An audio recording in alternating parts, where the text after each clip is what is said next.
From shamans to scientists, mediums to masterminds, cannabis to LSD. Spark joy, spark curiosity, and spark a joint. Because you're listening to Budding Mind. Budding Mind. Aloha, friends, and welcome to the Budding Mind podcast. Today's guest is Mike Glazer. He's a comedian, an Emmy-nominated writer, cannabis influencer, and co-host of the ever-popular podcast Weed and Grub. He's got charisma oozing out of these pores, sweetie, and the smell of pot as a steady aura around him. When Glazer does something, he goes for the gold. He's kind of a bit of a cannabis icon. Take my word for it, but you probably already know that. He's been dubbed one of the 100 most influential people in cannabis by High Times just last year. And while he was once on the Food Network's Worst Cooks in America show, he is now a culinary grad.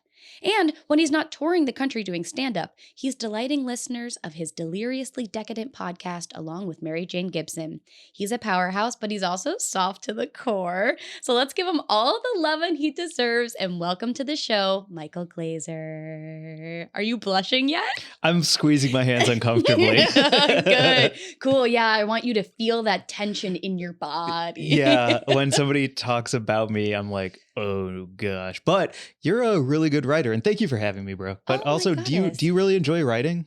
Okay, listen, I know that you're a podcast professional. Yeah. But you do not 21 questions me right now. I was really hoping this whole thing would be about you, and I would just sit in the cut.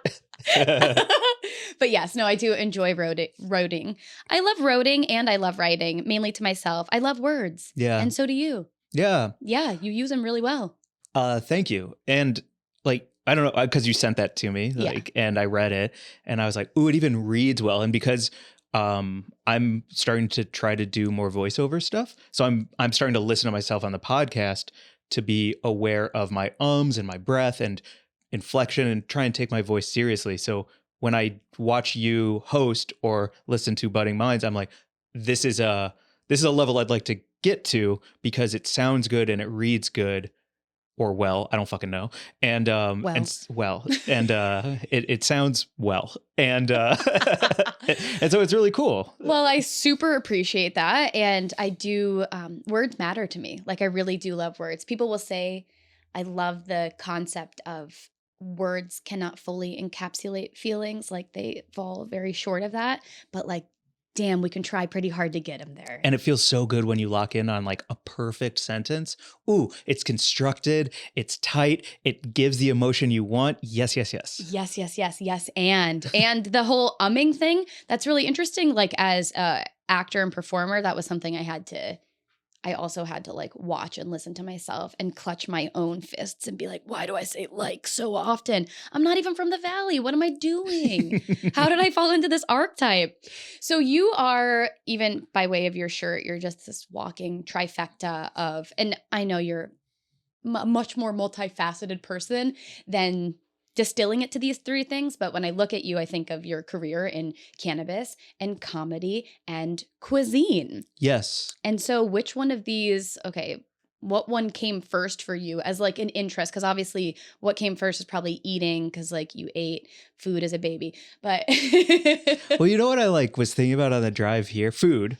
Okay. Cooking, cuisine, definitely first. One of the first things I did to connect with my dad was watch Food Network with him. And we would watch the old Iron Chefs. There was like a Japanese version, I think, where Morimoto came from. And so between like watching hockey and food shows with him, we were able to like form a bond. And I remember I was a little fat fuck. And food was really important to me. It's how I deal with not only my emotions and anxiety, but also my joy and celebration. Like it's all food, man, all food all the time. And on the way here, I was reminiscing about when I used to sit in front of the TV watching like Animaniacs or something. And I would just have the whole sleeve of Oreos and I would take all the insides and scrape them with my teeth, put the cookies back in the thing. And then I would take all of the cream filling and make like an apple, like make like a tiny apple with the cream and just eat it bite for bite while watching that. And and I was like, such bliss. You freak. Yeah. Oh my God. Yeah. You little weirdo. Yeah. Oh yeah. Did you ever Did you come back around to the cookie part? No, that You was just for wanted the whoever cream. opened them next, and it was like a fun break. Wow, our producer Mark is loving this so much. Very relatable to go right for the core of those. Did you know Oreos are actually vegan? I didn't know that. Yeah. Whoa. Yeah, isn't that crazy? And also makes you go like, huh, what the fuck is in them then? Who knows? Don't ask. Ask Nabisco. How about that? Mm-hmm. So you talk about food a lot on the Weed and Grub podcast. Yeah. And you also, this is something I learned literally from Instagram, so it does matter what you put in your bio. You were on a Food Network show. You watched it growing up with your dad. You were on a Food Network show I as a was. worst cook in I was, America. I'm I was proud. the third. I ended up, spoiler alert, season 5 being the third worst cook in America. I got So third place. do you get eliminated if you're too good? Man, right? Who knows, man? A lot of holes in this premise, huh? So how did that show come to be for you? And were you already at a point of like wanting to be on camera and perform in this way? I don't know if I was, it was when I was in Chicago. So I was working for Second City at the time, in different capacities. I wasn't like on main stage with Tim Robinson or anything. But I love performing and I loved improv, and I was an awful cook. My diet truly consisted of frozen pizzas. Shout out Jack's, 3 for $10. Okay. So I would have 3 a day, and that's like I was like, for $10 a day, I can get 3 pizzas, and I'll have 3 pizzas a day, and tuna with a lot of mayonnaise and a little melted American cheese on top. Also melted cheese on a hot dog with a little bit of Dijon mustard, like a Grey Poop. Yeah. Like that was my diet, right? And a banana in the morning. Big to really, yum. Big yum. Yeah, oh, well, yeah. at least you snuck that healthy breakfast in there. And so I remember she was my girlfriend at the time. We're not together now, and she's still alive. I would ruin all of her meals. Like I would be like, I got this. And she's like, do you want a recipe? And I was like, for what? And I was a terrible fucking cook. And she submitted me without me knowing to the show because she knew I was enjoying being on camera. She also knew I needed to change my fucking life for the better because our freezer was filled with pizzas With Jack's. with Jack's pizzas, and like the fridge is empty. Like, what are you doing, man? And so when I got on the show and I started taking it really seriously, and they were like, what do you make? And I was like, fridge bowls. And they're like, what's a fridge bowl? I'm like, it's basically you just like cook a bunch of eggs and rice and bread and pizza, whatever you have left over, and you mix it with hot sauce and ranch and just put it in a bowl with a fork and you're good to go. And they were like, please be on this show. Jesus Christ, what are you talking about? Oh, wow. That's like, I'm getting a stomach ache. Like the acids in my tummy are making noises currently. Yeah. But I mean, also, I grew up in like the Midwest with a microwave family. Mm-hmm. You know what I mean? It's lean pockets, it's hot pockets, it's healthy choice ice cream, which actually just is filled with cancer by the tub, Yeah, like that's what I grew up on too. It's really interesting.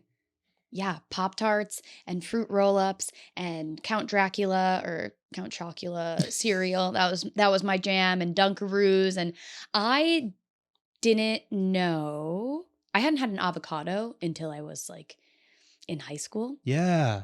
And it was in guacamole.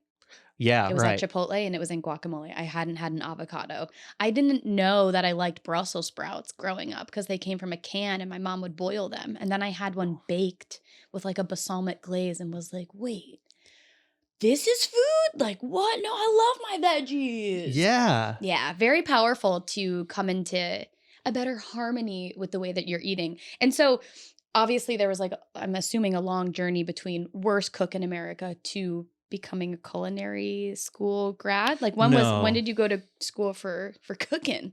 Okay, so on that show, on Worst Cooks, I truly had a crash course in culinary like school. It So they was taught you a bit? remarkable. Every show was an education. Like as soon as I understood what the show was, and it was my opportunity to be silly, earnest, and learn a shitload on other people's time with great equipment and celebrity chefs, I was like, oh, yes, I want to win this and I want to win the $10,000 or whatever. But more so like, what an opportunity to really change my life. And so I really leaned in hard, and people like Bobby Flay being there and saying, hey, do you want to learn something? And him showing me like how to add a dash of fish sauce for umami in my tomato sauce, which I still do to this day. Like things like that were unbelievable. And so by the time I got eliminated, I really fell in love with cooking from the inside out instead of watching it from the outside in. And I was like, yo, okay, let's do this. So 2 things. One is what I thought I was doing. And then the second thing is what I thought was the truth. I took the money that I won on Worst Cooks and the stipend, however you say it, that they give you for each day you're on. And I immediately put that into weekend culinary school in Pasadena at New School of Cooking. You're so cute. Oh my God. So I was like, yo, I'm going to use, and I stole a bunch of equipment from Food Network too. I was like, let's go. If you're listening. Yeah. I got a chef's knife. I got a cutting board. I got a ricer for mashed potatoes. Like I went in. I came with like all these clothes and then I came back and I think I had to like check my carry-on because it was over 50 pounds with just Food Network equipment. With a 20-pound cutting board. Yeah. Okay, so you signed up for school. Signed up. It was weekends because I couldn't do full time. Also, I couldn't afford it. And it was all foundations. So it was like, what are the mother sauces? How do you fillet a fish? How do you break down things? And every weekend it would be like, here's how to break down a chicken. And then you use this for stock. And how do you make a stock? And then you use this and da, da, da. And that was really all I wanted because I didn't want to work in the restaurant industry. I just wanted to be the best home cook I could be to take better care of myself and cook for others. The thing is I was so mad that I got eliminated because I thought I should have won. And I was like, Anne Burrell hates me. Why does she hate me? I should have won this thing. In every blind taste test, I won in a blind taste test. How do you eliminate the person who's winning blind taste tests? That's personal. You know what I mean? Like I was all that. And so I said to myself, well, I'm going to culinary school so that if I ever get on Chopped or I ever get back on Food Network, I can shove it down their throats because I had to protect myself from the fact that I loved something. And so instead, like the truth is I love cooking, but I had to tell myself I had an enemy to make a choice to better myself. Wow. Yeah. I love the complexity of that story. Also, you're competitive. Yeah, deeply competitive. Yeah, it's the Seem most like important such a thing nice to me. guy, but you come up for that W. Yeah, I think you can be nice and still destroy everyone. Was culinary school really hard? Because my impression of like a kitchen in general is like someone's always yelling at you and you're just like, yeah, chef. Oh my God, I'm so sorry, chef. I'm sorry I looked at you, chef. Yeah, my teacher, I wish I could remember her name. I'll just call her Chef. She was amazing. There were people in there who were wanting to do what I was doing, which is just be like a great home cook. There was other people who were in there just showing off the whole fucking time, and we hated all of them. Like very quickly, we got into Survivor, like pods, yeah, of like the people who are like, I want to plate this really pretty and I'm gonna take my time chopping this correctly. And then there's the people who are like, done teacher, done. And I was like, ew, dude, like, ew. Well, I guess like in any school environment, a sort of hierarchy or cliques do start to formulate. So I guess chef school is no exception. Not at all. Look at that. Yeah. Okay, so love this, love that. And now are you a good cook? Like, have you maintained the skills? Yeah, I'm fucking good. Are you cooking every night of the week? Like, what's your flow? When I'm not on the road, I try and cook at least 3 nights a week. I've got like my staples, but my favorite thing to do is to be awake at like, I'll start cooking at like 10 with a little joint in my mouth and a podcast on and maybe like a bottle of white. And then by like 1 a.m, I'm drunk, I'm high, and I have like a massive plate of chicken parmesan in front of me. And then I just like sit down and watch HBO Max, stoned out of my mind, mindlessly eating like homemade chicken parm. You live in the good life. It's great. I love it. I also love it because I might not be the most creative. I might not know how to take grapes and make them into a sauce, but I'm great at staples and I'm great at no recipe like dressings and food. Like I can just cook from the heart and understand how to use a technique to do that. I just don't have the chef skills that would make somebody be like, oh, you should use liquid nitrogen to make that bullshit. You know what I mean? We don't need that. Yeah. I think the most, oh my gosh, I'm assuming you watch Chef's Table. Yes. Okay, season 3, an episode with this woman, Sean Jung. I believe that's her name. Okay. She is, I just watched this the other night and it revolutionized my philosophy of food. It's a way of thinking that I have sort of adhered to, but she really inspired me. She is a chef, not necessarily a celebrity chef at all. She's a Buddhist monk. She lives in an hermitage in Tibet somewhere. And she lives with 4 other women. And the food that she is cooking, she's like she's fermenting kimchi for 100 years. She's got soy sauce that has been passed down for generation after generation after generation. She's taking lotus root and she's feeding you a slice of lotus root, but she's steeped it in herbs and spices and vinegars and things. So like that one tiny piece of vegetable is like God food, and she calls it temple food. And there were some interesting rules that she doesn't eat garlics, leeks, onions, and I forget what else. It was these 4 things, not peppers, because all food has spirit and you're inviting that spirit into your body. And those spirits, they're not bad. They just, for a monk to have a clear mind, they can cause like a lot of thought, a lot of like unnecessary energy. And so she wants to eat a really refined and thoughtful palette of food so that she can stay in her meditation and stay clear and connected. And then, she like has served this food around the world to people, and like cry me a river, but yeah, food is life, baby. Wow. Yeah. I have not seen that one, and I will watch that one. That sounds wonderful. I'm so excited for you. It's also such a great counterbalance to, I think, the food culture that we live in now, which is pretty aggressive. There's a lot of restaurant, like all the celebrity chefs, a lot of them, especially in like American food TV, it's all about like yelling and like, you're not good enough to cure your cancer. Sorry, that money's not coming your way, and it's like real shitty. And then you have this like soft, nurturing time as a cooking technique, like food that is way more interesting and way more like passionate. That's so neat. Wow, you just like voiced over the show. They talk about how time is an ingredient. Whoa, mind blown. All right, now take me back to your kitchen to this. You drinking a bottle of white, Pinot joint in your Grigio. mouth, listening to a podcast, making yourself some chicken parm. This is the greatest intersection of Mike Glazer. I want to hear about Weed and Grub, because joint in hand, chicken parm on plate, talking with Mary Jane Gibson to other human beings. This is the source of Weed and Grub. You guys are also one of the top comedy interview podcasts on Apple Pods. Yeah, Very exciting stuff. We cracked a cool number, yeah. So how did you smush all of these things together and like make it make sense? I don't know that it makes sense.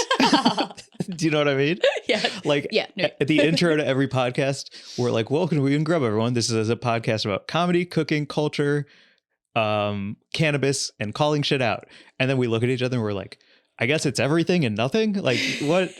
If you like a good vibe, that's kind of all we got. People like you. And I think that's why they're listening. And I think that that's also a consistent thread through my life is it's like, we love you.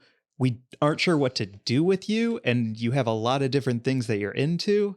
But I guess just keep going, like that's kind of the vibe. So it feels good with Weed and Grub specifically to lock into Mary Jane and I's love of food, our love of weed, our love of laughing, and our love of like getting to know someone, whether they're a stranger or a friend, and trying to, like you said, yes, and like make them look great, to serve the show.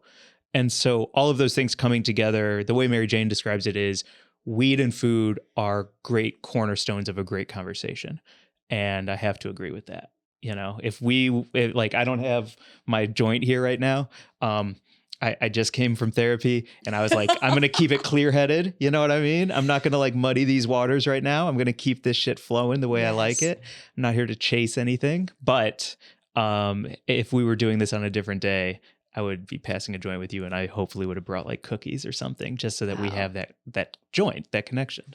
I'm sorry I didn't. But as we spoke about, typically for things where I need to use my words in a clear and coherent way, I tend to not consume before such events. Yeah.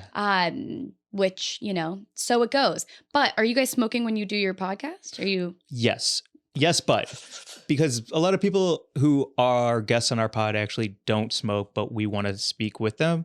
So I'm not here to hotbox your life, Wow, what manners he has. Have you ever taken a break from weed? Many. You have? Yeah. Cool. I mean, ugh. Like, as you've matured, your relationship with cannabis has matured. I bet you the most I smoked was from the ages of like 15 to 24. I feel like that's, yeah. You know what I mean? Like, Yeah, that yo, phase. let's go. Like, I I'm was going to wake and bake for the rest of my life. That's what I do. Yes, exactly. Yeah, that's me. I remember my high school graduation. I didn't want to go at all because I was like, all of this is nonsense. Get me out of St. Louis. Dear God, save me from myself. And I sat in my gown and cap in my car in the parking garage, and I smoked like 3 fucking bowls. And I was so high when they called my name, I went up and like shook everyone's hand as quick as possible. And when they took the picture, I opened it and my diploma was upside down. And I was like, well, if that's not an absolute sign of what's going on here. Wow, I love that so much. Yeah. I just took my first tolerance break in like all my life. Isn't that crazy shit? How'd it go? It was great. You know, I've taken breaks before from going on vacation, things like that made me take a breather, but this was an intentional 1-month pause. And I think much like food, your body is having a dialogue with you when you're consuming things.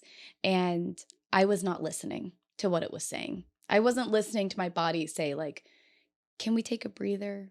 We're smoking a lot of weed. We would like to just take a couple clear breaths for a few weeks. Yeah. And I was like, no, I'm going to smoke more. There's a goblin in my brain that makes me want to consume things and like alter my consciousness. And so that's something I'm really looking at right now, especially in that breather. But now I'm back, baby. I'm back on the sauce. And are you happier for it?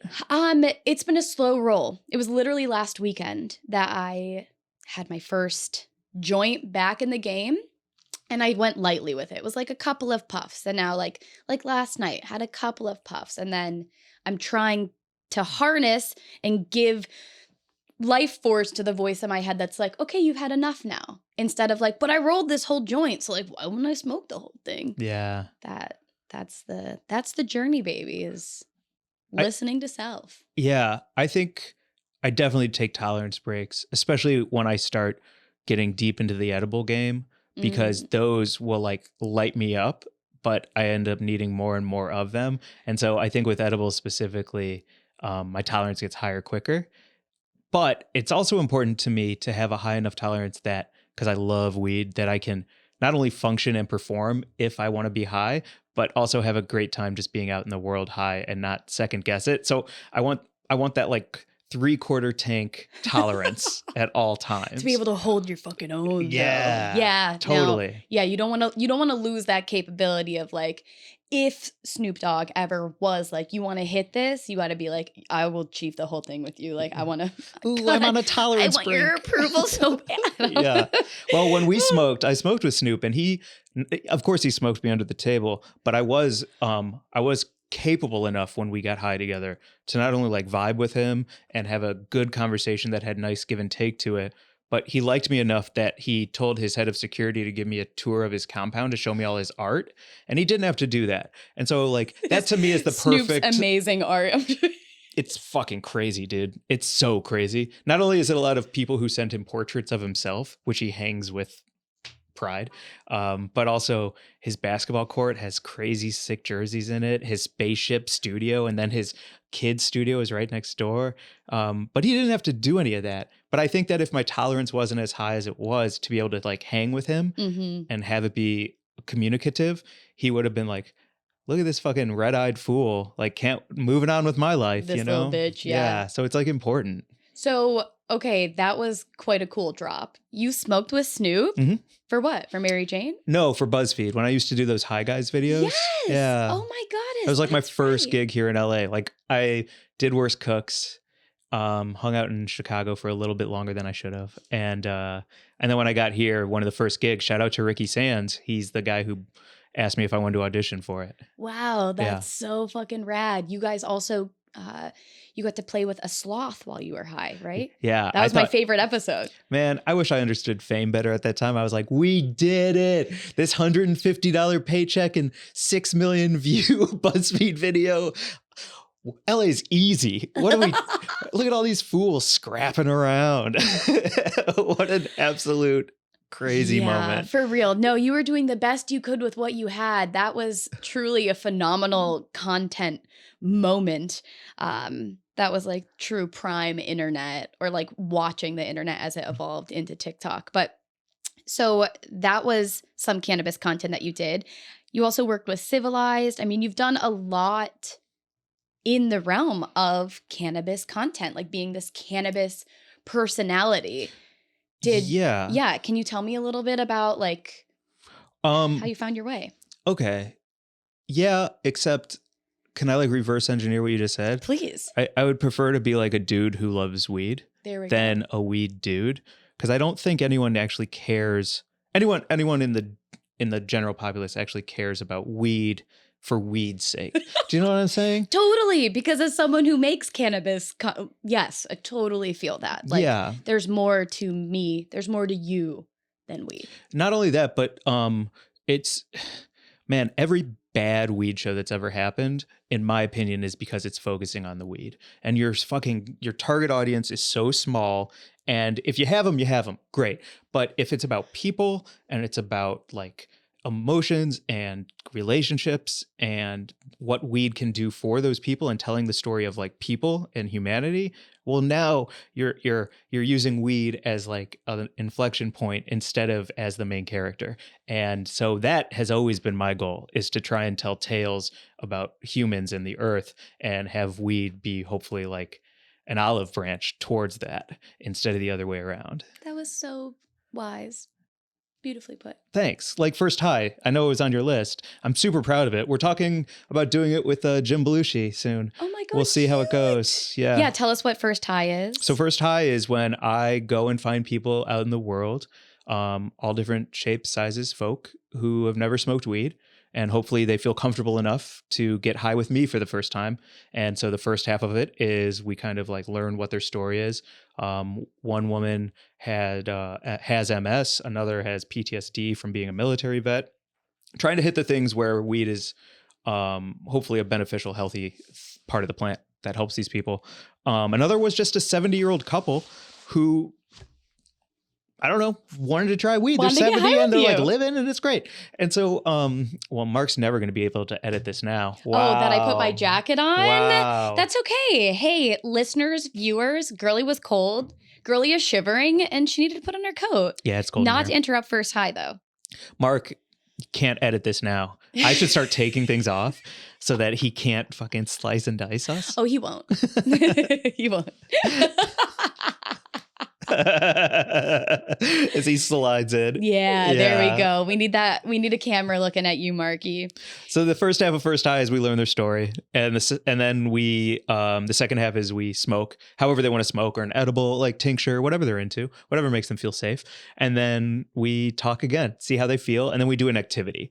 And hopefully that's an activity that is fun and not nerve-wracking, like with the military vet. Yes. We cooked burgers. Yeah. And it was so much fun. And we just made these big, delicious In-N-Out style burgers. And then we cheersed on the balcony and took big bites. And he's like, man, I wish I got into weed much earlier. This is great. Like, my son's going to be so happy that I tried this with you. And it was like a beautiful, I'm like really proud of that. And if we can do that in every state that either is heading towards legalization or is on the fence and medicinal, like whatever the deal is, I think every single state has people who have never been high who might be nervous to try it. And I would like to invite them into that fold and see if they could have a great time. Damn. Belushi, what up? What up, Belushi? Yeah, that really left an imprint on me, because when I saw that show, I literally thought, oh, you can create something as compelling as this when it comes to weed. It's not, doesn't all have to be like, okay, here's today's terpene. Do you know what else linalool is inside? Yeah. Like, that's not. Which is great to know. Good information if that's the area of expertise that you are seeking knowledge in. But, you know, I eat food, I drink wine. Like, I don't know the ins and outs of all of like the molecular components of a lot of things. Yes. And I don't think we should expect people to. It makes me so anxious. And I do low key know quite a bit, thanks to people like Mary Jane and doing Weed and Grub, about the chemical makeup of marijuana. and I've learned a bunch about CBN and da-da-da. But if I came up to somebody and they were like, hey, I just need something to help me sleep, I wouldn't immediately be like, okay, well, so CBN, which stands for, and their eyes would cross and just glaze over. And they'd be like, so will it help me sleep? And I'd be like, yeah, it'll help you sleep. And they're like, okay, thank you. Like, you know? Totally, completely with you there. So is the cannabis space something that you nevertheless hope to continue to explore? I mean, obviously you've got your hand in Weed and Grub, which touches on cannabis all of the time, but I guess in some ways I feel like, especially as a creative and as a performer, like when you can kind of carve out a space for yourself in a niche, it enables you to use that as a platform to expand to the greater, broader audience. Like what Yeah. you've created for yourself, you've created an audience. You've created a lot of fans from the cannabis space that I'm sure have followed you into your comedy work now. So I don't know, do you feel like there's like a tip of the hat to cannabis in your world? More Or than that. I don't know why I'm like hanging on an assumption that you're like ready to leave weed in the dust. That's not anything you said, but Because I do think that that is happening in weed. I think a lot of people see this business as a way to make a boatload of money on the yeah. backs of people and small businesses and farmers, and take their million, triple it, and dip and be like, oh, what a great business. I love weed. I've never smoked it, but I love it. Like, there's so much of that. And then there's also people who are trying to use it to launch other careers for themselves.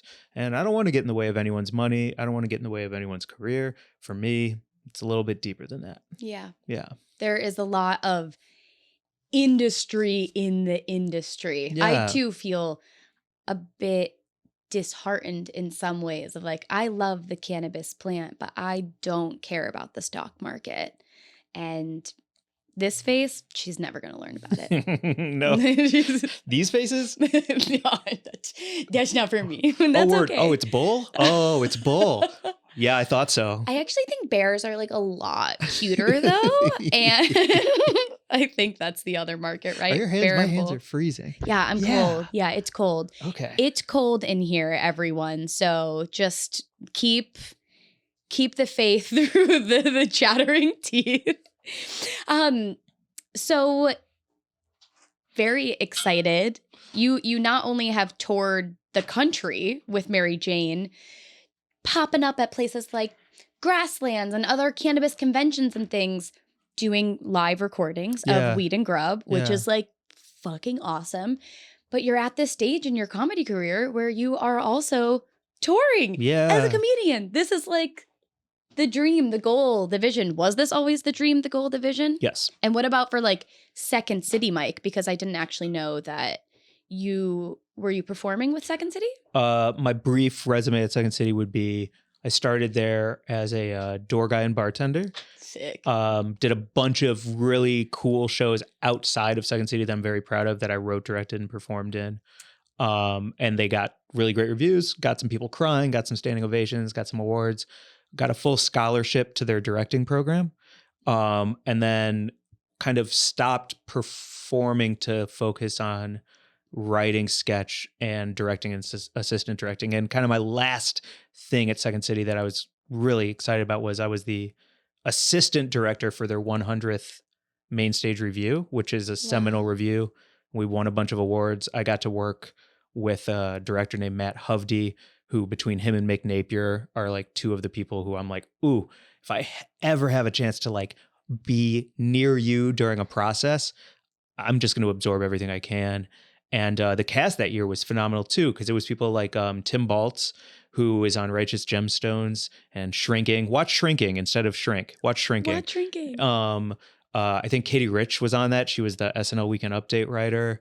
My buddy Edgar Blackman, who's going to be on the new History of the World with Mel Brooks and Nick Kroll and John Mulaney. Wow. And it was on the tail end of Tim Robinson and Sam Richardson doing an amazing show too. So like I was there with the heartbeat of comedy today, like on-camera comedy today. And I got to like, be an assistant director for that stuff. So it was cool. And also participate in so many different ways. And oh my God, you're such a busy little bitch. I actually can't quite wrap my brain around around your resume here. Okay, so Second City, a slightly different beast than doing stand-up. So was stand-up Yeah. always on your radar? Well, the thing is, I'm not. I wasn't born. I wasn't born with the ability to beam down the way that actors can beam down. You know what I mean? When you see an actor and you're like, oh, word, that's what you're doing. I'm sitting here looking at you being like, I can't believe I'm in a scene with this person. And you're just like, not even here. Like, I just don't have those tools yet. Maybe I could learn them, but I'm not born with them. And so I was like, maybe directing and writing is the move. And it was. I was really good at both.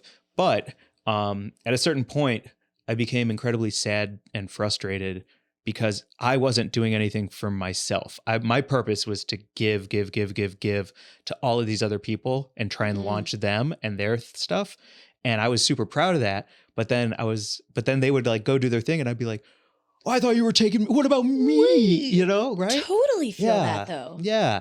And so at a certain point I was like, okay, I have to make a choice. Am I going to have the career of being somebody who people will like hopefully thank one day for like being a small part of their own talent that I want to take nothing away from? Or can I believe in myself enough to try and like do all the things that I'm trying to do for other people for me?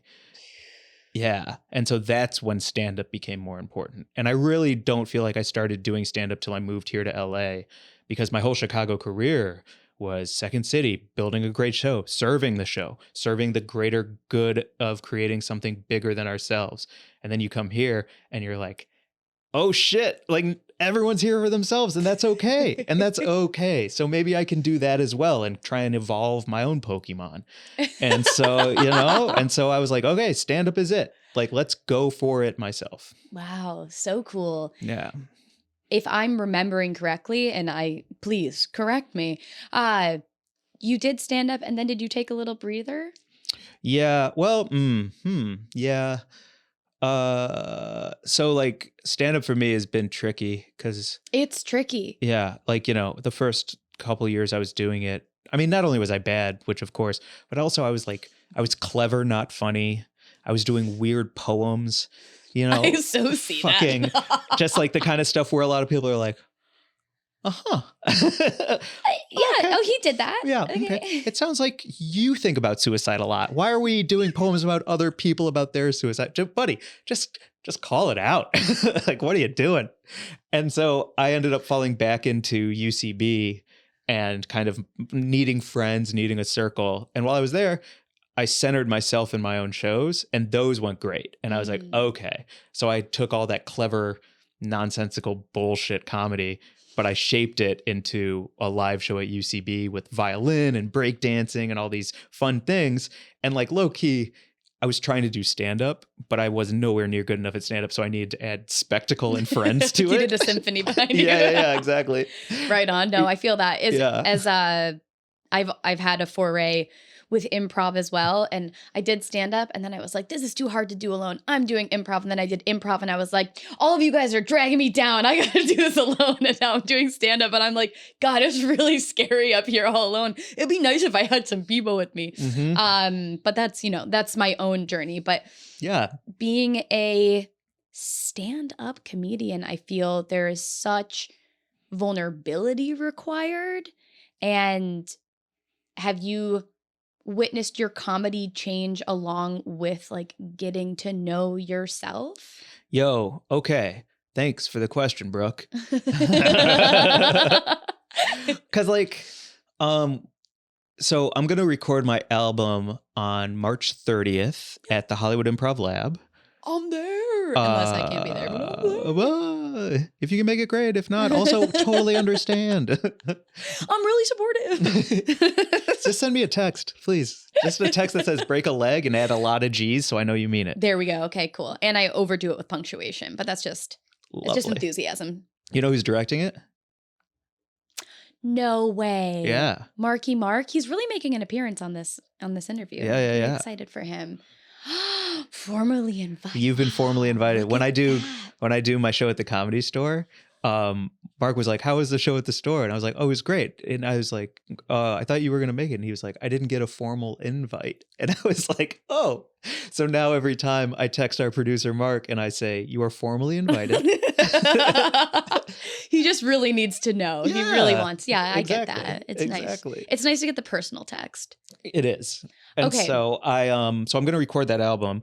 You know, I've been doing comedy. If I were to stand up, combine it all together, I've been saying 6 years, which I think is pretty accurate because you dabble here and there. You try it for a month, you try it for not, but I've really stuck to it and driven it as my purpose for 6 years, I would say. And I'm so happy with the material. I'm so happy with the hour. I ran it at Edinburgh Fringe. It went really, really well. I cracked a couple codes in it. Here's the but. The but is my favorite chunk is at the end of the show right now because it's the most personal. It's the most vulnerable. It gets the kind of laugh that I hope to continue to get throughout my career. And so I'm really excited to record this album and drop it and be proud and move on because I am ready to challenge myself to only have those personal, vulnerable laughs from here on out. And it's taken 6 years to get that one chunk that feels like that. And so I know I can do it now and I have the tools to do it. And that's what's going to drive my next part of my career, I think. So the last chapter of this book will be the first chapter of the next. God damn it. You got to come to the show, bro. That's so good. Wow. Will you interview me afterwards? How do you feel? And then you say most everything. Like you can kind of truncate my long ass paragraphs into exactly the right amount of words. I got you. Thank you. I got you. Well, that's thrilling. And it is, I guess, the hour is like what you're working for, right? I don't know if I care about an hour, if I'm going to be honest. No? I think an hour is kind of bullshit. Well, that's not true. Because when I'm headlining, you have to do 45 minutes and you better have 45 minutes. And if you don't have 45 minutes, oh, buddy, especially if you're doing a weed show, yo, my phone is coming out and I am looking at that. So you better be good. But I think there's this old adage of like an hour, it's an hour. And we live in a time when like I might fall in love with 10 seconds of something, but an hour of something makes me want to blow my face off. So an hour is great for being on the road and touring and doing live. For me, because this is an album, it is just whatever the best version of that album is. Time is meaningless. It is all about how good it is in the final edit, as opposed to like, it must be 52 minutes. You know? Yeah, no, totally. And then I'm going to chop that up and I'm going to chop that into even smaller sections and smaller and just like try and make as much of a meal out of the antelope as I can. So I don't think time matters as much in comedy anymore as it used to when there was like less outlets and less ability to be seen. Right on. Yeah. When, as someone who's never made it to that hour line though, even though you were just like, it doesn't matter. I'm like, yeah, but what about it does? Is this something, once you've recorded this album and you have it, of course, like you'll continue touring with it until you have a full new material, but is it kind of like, all right, I did it. I put it to bed now. I move on. Well, that's scary. You know what I mean? Yeah, because that's really 6 years of life. It's 6 years of life. And it's also like cutting your hair and being like, all those memories. Like you're hitting the stage and doing stand-up right now. Mm-hmm. Do you have a notebook? Like, how do you prepare to go on stage? Because that'll help me answer. Like, what do I do? Yeah. Well, right now, my era is memorization. You know, I memorize and I record myself and then I go back and listen to it. And I am memorizing things to a T. Yeah. Memorizing them to a T. And then when I'm on stage and I finally feel like I'm not going to throw up anymore, that's when I can actually hear in my recordings, like, that's Brooke. Oh, here her personality is. And things will happen candidly in a moment that I then go back to and like add them meticulously. Like, okay, at this point, this is where you say this. Yeah. But yeah, and I feel like I have maybe 8 minutes of solid material, but I keep sticking with like the same 5 because I'm afraid that my brain will go off track. 100%. And of those 5 to 8 minutes outside of that, how many minutes have you like at least explored? Oh. You know what I mean? Oh, wow. A lot? Yeah. Oh, so much. Yeah. So much time. Like I was looking at old tapes to prepare for this and I was like, oh, I haven't done that DJ Khaled joke in 2 years. And thank God I haven't done that joke in do you know what I mean? It's like, I ran that bitch for 6 months thinking it was like solid. And then all of a sudden kind of just forgot about it. And thank goodness I did. Oh, thank you, DJ Khaled, though. Seriously. DJ Khaled. Yeah, we the best. So like that's the cool thing about putting this album out is it is 6 years of what I consider the best of my ability now. Mary Jane pitched me the title of Getting Better as the title for the album because it's all about like drugs, dieting, Weight Watchers food, and a dude. And that dude is my therapist, Peter, Peter! And so it's all about getting better. This is as good as I am at stand-up. This is as good as I am at like my relationship with food. This is as good as I am with my own mental health and my diagnoses that I take medicine for. So, and that's all great. But then I look back and I'm like, great. Well, if that's 6 years and I want to do more of these albums, like, oh man, like, do I just go up there and start talking about my dad? Is that how this works? Like, what do we do? What family member have I not dove into yet? Yeah, exactly. I mean, truly. Yeah. And over this time, and I ask this potentially less of interest to other people, more of interest to me, but how do you harness your confidence? I think my guesstimation is that much of your life you've carried this like air of I am who I am and I love who I am, and like and so when you approach the stage or when you're writing or when you are performing in any capacity, you have like a natural essence of ease about you. Is that real? Yes. Yeah. And where does that come from? I like to win. Okay. Winning is one of the most important things in my life. But and how I'm does that working apply on to a that stage? because I can be super nice to you. We can be great friends. But when it comes to my job is to destroy up there. And I don't care if you're going ahead of me or you're going after me. That is your time on stage. My time on stage, I'm throwing a shutout. I'm going to destroy. And then I'm going to walk off stage and be myself again. But when I'm up there, it is my job to have a great time. It is my job to realize that this is what I get to do for a living. So if I'm up there crabby or sad, I need to go fuck myself. And I'm also up there so that when I leave the stage, everyone is talking about me and I feel like I won. Is there any mental preparation that gets you into this phase? Or is that the preparation like, we're fucking getting up there, Glazer, and you better fucking look at me. We're going to go crush this shit. Come on. And then you chest pump yourself. If you had a mirror in front of you, that is exactly it. You just nailed it, Brooke. Truly. I look in the mirror. I'm like, and I really like stare into my own eyes and get myself fucking psyched. And I'm like, this is what you do. You're going to go out there and win. Like any type of sport. I think anybody who has any type of competition in them can understand like where you can draw that from. And whether it's spite because you're like, fuck this person, and, or it's like, oh man, what an opportunity. I get to go up on stage at the Comedy Store. And if somebody's watching, maybe I crush, maybe something cool will happen. Like whatever the fuel is, it all comes back to me looking in the mirror, staring directly into my own eyes and like saying that type of shit before a show.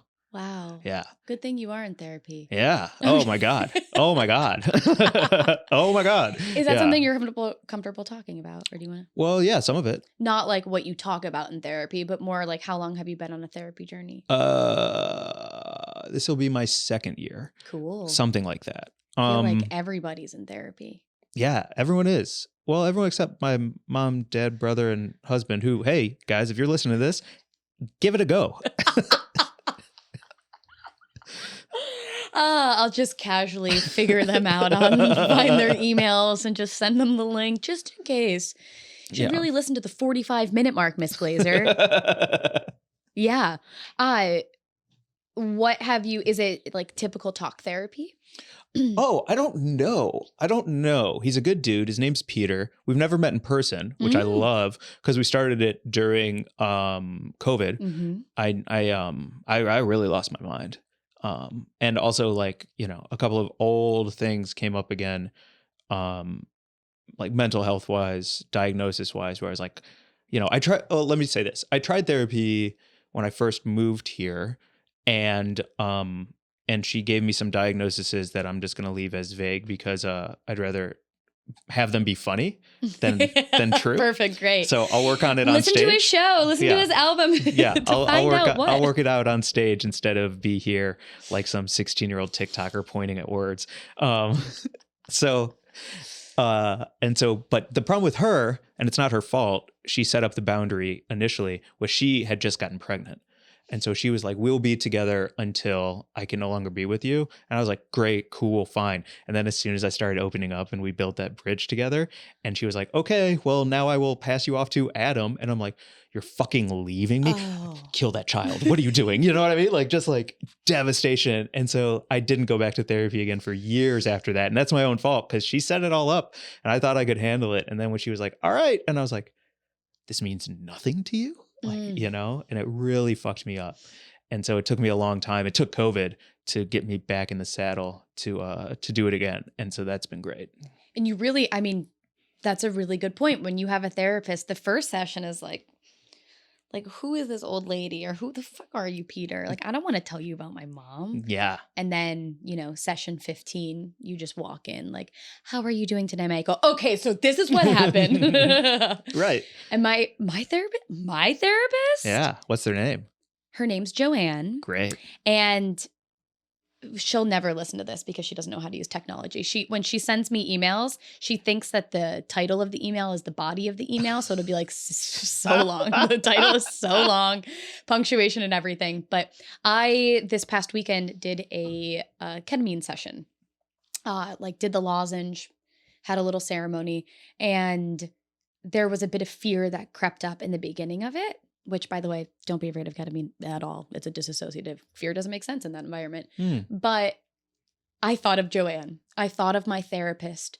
And she came to me and was like, I built her in my head. I brought her into my mind. She wasn't there, but I like created comfort out of her and was like, uh-oh, I think I've like crossed a really weird line with my therapist where she's like coming to me in moderately psychedelic visions as a source of guidance and hand-holding. Yeah. But yeah, I probably won't bring that up with her. No, but do you find that having that second voice in your head that isn't parental or familial actually does help you make choices for yourself? Oh yeah, that's so great. Totally. Yeah, it's helpful to just have someone. I like to pay people to tell me that I'm doing okay. Fucking right. And I'll pay handsomely. And I'll pay a lot of different people. Yeah, I had a psychic reading and a tarot reading in 1 week. And I'm fine. They both said I'm fine. Awesome. So now I know I'm fine. I'm fine. Okay, so one other question that I had in the comedy realm, beyond stand-up, you're also a writer. And you mentioned that you wrote for Second City. Mm-hmm. But in your beautiful bio, in that beautiful bio of yours, you're an Emmy award-winning writer, or Emmy-nominated writer. We lost to Andrew Lloyd Webber in the Technicolor Dreamcoat. Oh, ooh, rough. Yeah. And this was for Second City? No, this was for HBO. Oh, no way. Yeah, it was the live event Emmy writing production something or others. It was 2018, I think. And I wrote on a charity to raise money for children with autism called Night of Too Many Stars. Wait, I watched that. Yeah, cool. Oh my God. No way. Got a lot of jokes in there. Ooh, and you guys lost to something that was not charity related.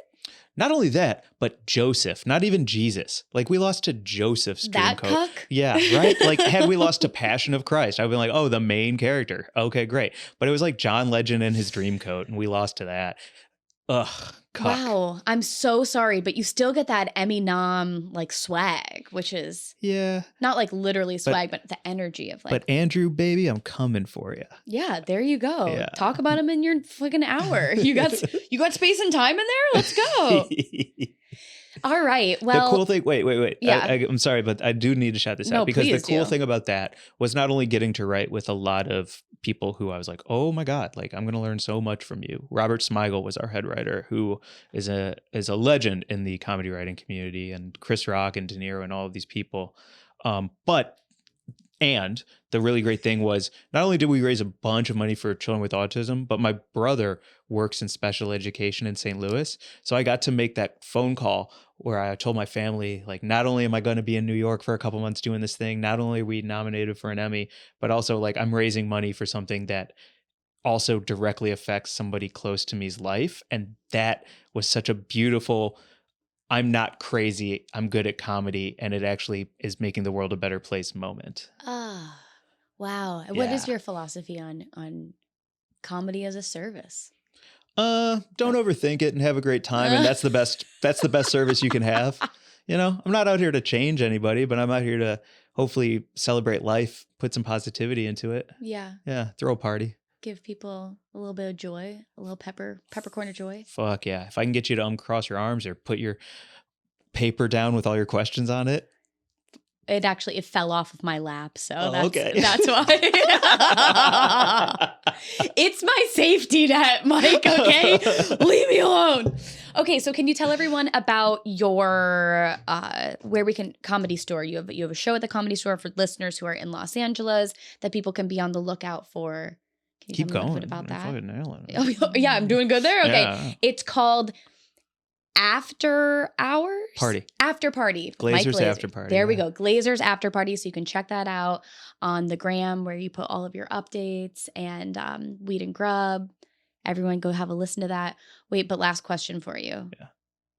This is like my cheesiest thing that I do, but I will do it every episode.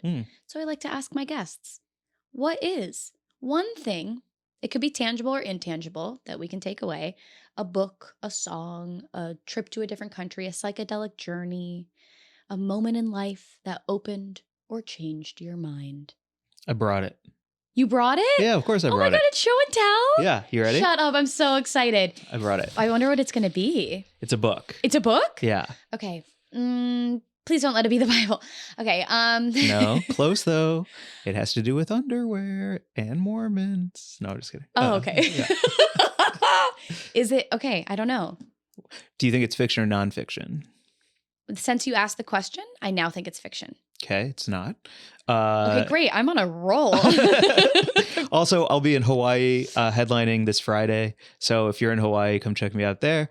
Glazer's After Party is March 8th at the Comedy Store. I'm recording my album March 30th at the Hollywood Improv. There we go. And Weed and Grub is at Sketchfest February 5th, this Sunday. We're doing basically NPR's Wait, Wait, Don't Tell Me, but on drugs. And so it's going to be a lot of fun if you happen to be in San Francisco. So check that out. Wow, I love all of that. And then Montana, rundown. A bunch of other shit. At Glazer Boo Hoo Hoo. There we go. It'll be in the show notes. But here's our show and tell. Have you ever heard of this? No. Phil Jackson's 11 Rings. Oh my God, this is so cute. This is so masculine. I love it. Okay, let's see.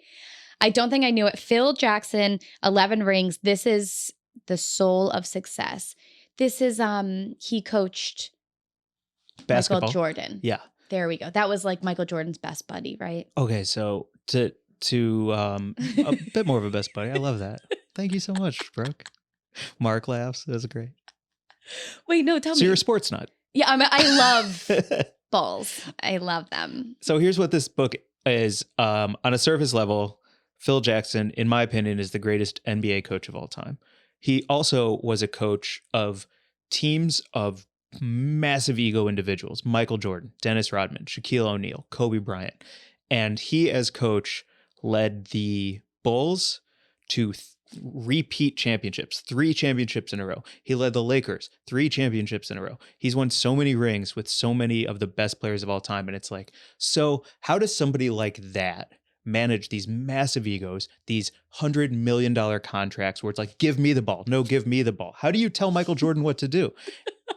And this book is about a guy who rides his motorcycle, takes a ton of psychedelics, and leads by example about how to remove himself from the team to form a cohesive team that almost doesn't need him because of the harmony they create together. And that is the soul of success and it's all about like Native American traditions and bringing all of these like spiritual forces in that will fill these players who are ultimately kind of machines up with the emotions and spirituality that they need to form a unbreakable bond and win a championship. That is not what I thought at all. I should give sports another chance. That's what I'm hearing. If a Native American flute was played before every NBA game, I would so be watching that. Yeah. And if only, you know, the arena served kombucha. But wow, that 20 ounce kombucha. Hey, you get booch drunk. It's fun. It's Hell flirty. yeah. Okay, well, I wholeheartedly appreciate that recommendation. I love a book rec. That's powerful. And nothing will give my partner Jimmy a boner faster than if I was like reading a Phil Jackson book at home. Because it's not about like fundamentals and bounce passes. It's like truly like actionable things that everyone can use in their life with the people around them to be as successful as possible. The philosophy And take of drugs. life. And take drugs. Thank you. Thank you for that official endorsement. Yeah. Okay, well, I so appreciate that. I so appreciate you. Love you to bits and pieces. Tell Peter, good fucking work. Oh, yeah? Yeah. I'll let him know. And thank you guys for listening to the Budding Mind podcast. Be sure to check out the show notes for all things Glazer. And with that, aloha.